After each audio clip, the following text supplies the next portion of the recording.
Assalamualaikum warahmatullahi wabarakatuh. Saya Ahmad Herudin dengan NIM K75180004 dari program studi Administrasi Perkantoran Universitas 11 Maret. Di sini saya akan menjelaskan analisis sistem informasi manajemen perbekalan, yaitu aplikasi sistem stok barang atau aneka web.com. Baik, di sini dari tujuan aplikasi ini yaitu aplikasi stok barang akan memudahkan perusahaan dalam memantau posisi stok saat ini. Aplikasi stok barang juga akan memudahkan perusahaan dalam menghasilkan laporan atau informasi bagi stakeholder, memudahkan perusahaan melakukan rekonsiliasi atau stok opnam. Kemudian meminimalisir biaya yang dikeluarkan akibat kesalahan manusia, mengurangi lead time selama proses produksi dan pemesanan barang, dan memudahkan dalam mengontrol pergerakan persediaan perusahaan. Kemudian alur penggunaan aplikasi ini yaitu yang pertama, masuk ke dalam aplikasi tersebut. Kemudian Anda akan disuguhkan untuk mengisi username dan password. Kemudian mengisi username dan password tersebut sesuai dengan titel Anda sebagai administrator atau pegawai atau bagian gudang. Kemudian jika sudah masuk akan disuguhi tampilan home pada aplikasi tersebut. Kemudian Anda bisa menikmati aplikasi tersebut sesuai dengan kebutuhan yang Anda inginkan. Eee, Kemudian selanjutnya yaitu flowchart persediaan barang. Yang pertama yaitu dari bagian gudang atau persediaan, mulai mengecek barang persediaan, apakah stok ada atau tidak ada.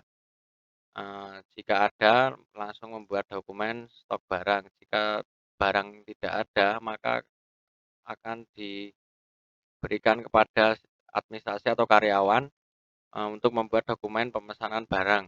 Kemudian proses menentukan eee, supplier dan jumlah pemesan.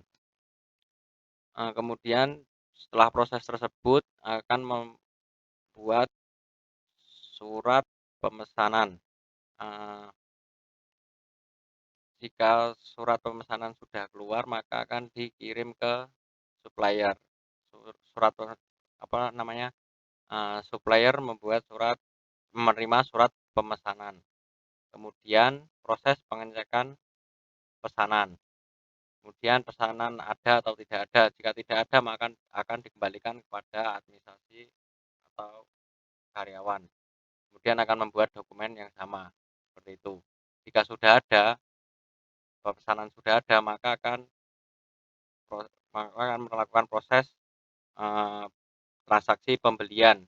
Kemudian dari proses transaksi pembelian akan kembali lagi kepada administrasi atau karyawan, untuk membuat dokumen faktur. Kemudian dari dokumen faktur tersebut, kemudian, ada proses cek pesanan, barang baik atau tidak baik.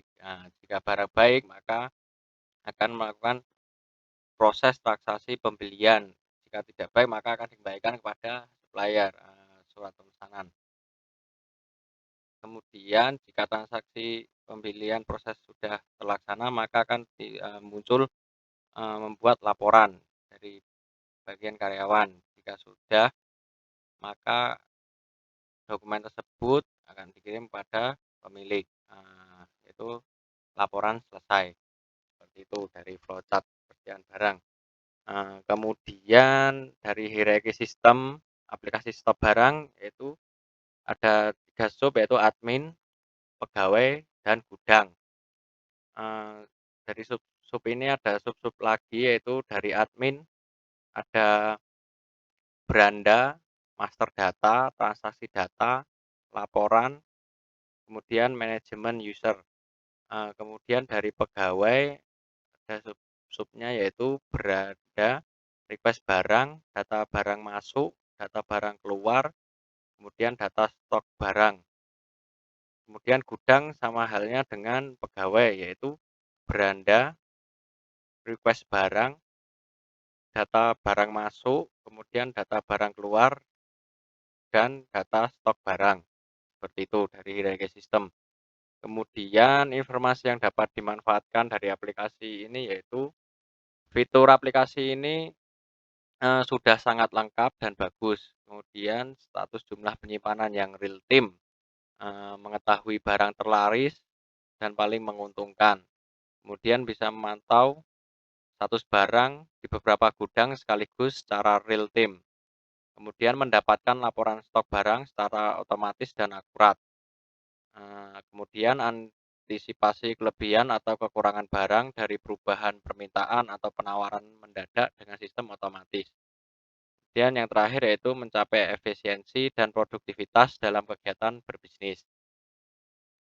Seperti itu. Kemudian ini yaitu, contoh dari aplikasi ini ya. Yang pertama jika kita sudah membuka aplikasi ini maka akan ada tampilan seperti ini. Di sini yaitu ada admin, kemudian usernya kita tulis admin, kemudian password. Nah, jika sudah melakukan ini, maka kita akan login dan akan disuguhkan seperti ini. Dari admin yaitu seperti yang saya jelaskan tadi, ada beranda, master data, transaksi data, laporan, kemudian manajemen user. Seperti itu, tinggal kita menggunakan apa yang kita butuhkan. Kemudian seperti tadi, jika pegawai, maka di sini username-nya pegawai, kemudian password, jika sudah login, maka akan keluar tampilan seperti ini, eee, selamat datang siapa, misalnya, kemudian beranda, request barang, data barang masuk, data barang keluar, data stok barang, seperti itu, sesuai dengan kebutuhan kita. Kemudian yang terakhir yaitu gudang. Gudang sama halnya dengan yang tadi. Kita tulis username gudang siapa. Nah, jika sudah, maka kita login dan akan muncul seperti yang pegawai. Di sini ada beranda, request barang, data barang masuk, data barang keluar, data stok barang. Nah, ini di sini akan terdapat, sub-sub lagi ya, tinggal kita menggunakan apa yang kita inginkan, seperti itu. Untuk aplikasi yang perlu diperbaiki dari sistem ini yaitu, mmm sistem ini yang pertama adalah untuk melakukan login sebisa mungkin hanya dalam satu akun saja, baik admin, pegawai, dan pegawai gudang. Kemudian yang kedua yaitu untuk tampilan bagian home bisa dimodifikasi lebih baik agar pengguna mendapat kemudahan dalam mengakses aplikasi tersebut, seperti itu. Mungkin itu saja yang menurut saya harus diperbaiki dari aplikasi tersebut, untuk keseluruhan tidak ada masalah dan sangat bagus, seperti itu. Mungkin itu tadi penjelasan yang bisa saya sampaikan tentang aplikasi sistem stok barang.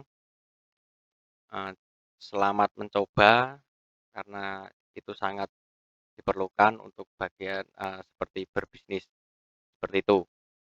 Jika ada kesalahan kata, saya mohon maaf sebesar-besarnya. Semoga ilmu yang saya sampaikan bermanfaat. Wassalamualaikum warahmatullahi wabarakatuh.